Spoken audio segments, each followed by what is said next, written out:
नमस्कार। DPS smart class में आपका स्वागत है। आज के सेशन में हम लोग जानेंगे बंका पर्वत के बारे में। बंका पर्वत यह बंका के कुल क्षेत्रफल के आधे भागों में फैला है।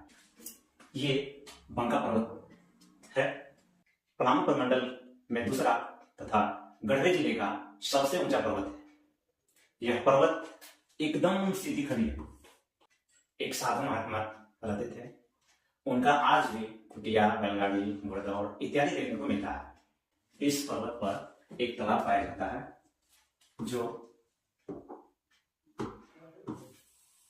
पूरे वर्ष पानी पाया जाता है, जल पाया जाता है।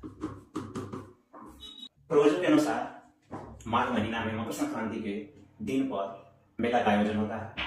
पर्वत के शिखर से इस प्रकार का दृश्य देखने को मिलता है जो बहुत ही मनमोहक सुंदर दृश्य लगता है। कितना खूबसूरत यह दृश्य है। तो